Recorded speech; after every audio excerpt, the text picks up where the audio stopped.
أعوذ بالله من الشيطان الرجيم. بسم الله الرحمن الرحيم. الرحمن علم القرآن خلق الإنسان علمه البيان الشمس والقمر بحسبان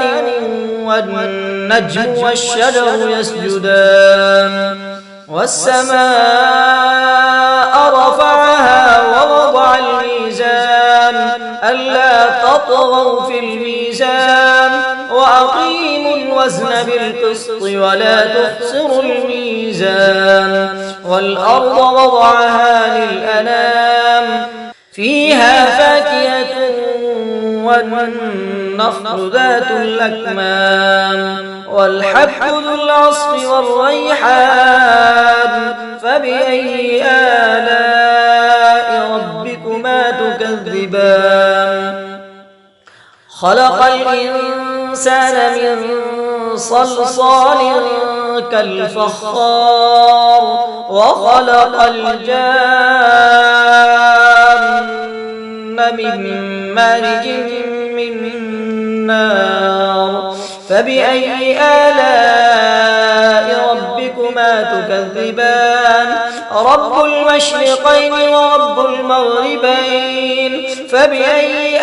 آلاء ربكما تكذبان مرج البحرين يلتقيان بينهما برزخ لا يبغيان فبأي آلاء ربكما تكذبان يخرج منهما اللؤلؤ والمرجان فبأي آلاء ربكما تكذبان وله الجوار المنشآت في البحر كالأعلام فبأي آلاء ربكما تكذبان كل من عليها فان ويبقى وجه ربك ذو الجلال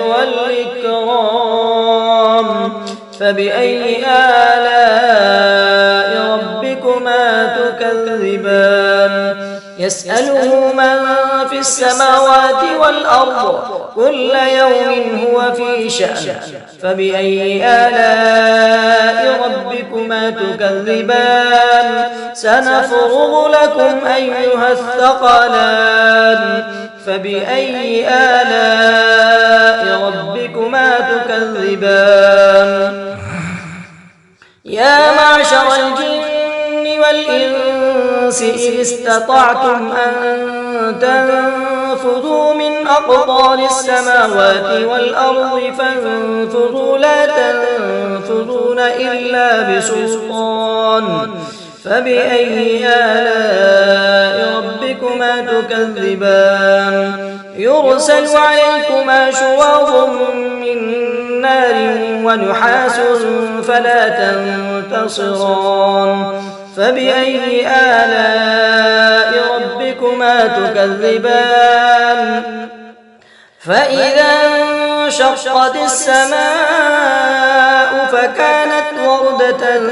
كالدهان فبأي آلاء ربكما تكذبان فيومئذ لا يسأل عن ذنبه إنس ولا جان فبأي آلاء ربكما تكذبان يعرف المجرمون بسيماهم فيؤخذ بالنواصي والأقدام فبأي آلاء ربكما تكذبان هذه جهنم التي يكذب بها المجرمون يطوفون بينها وبين حميم آن فبأي آلاء ربكما تكذبان ولمن خاف مقام ربه جنتان فبأي آلاء ربكما تكذبان ذواتا أفنان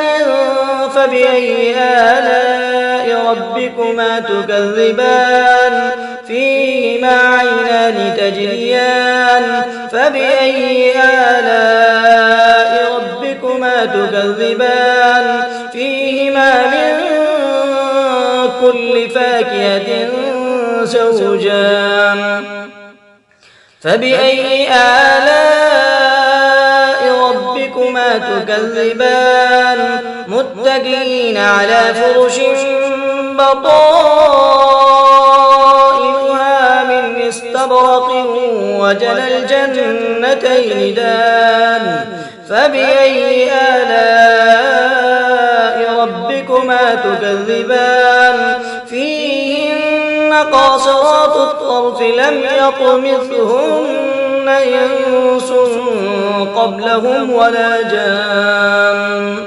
فبأي آلاء ربكما تكذبان كأنهن الياقوت والمرجان فبأي آلاء ربكما تكذبان هل جزاء الإحسان إلا الإحسان فبأي آلاء ربكما تكذبان ومن دونهما جنتان فبأي آلاء ربكما تكذبان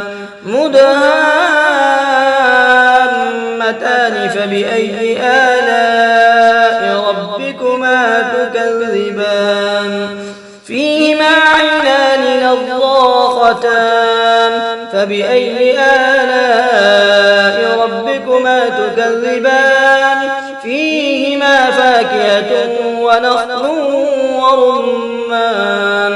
فبأي آلاء ربكما تكذبان فيهن خيرات حسان فبأي آلاء ربكما تكذبان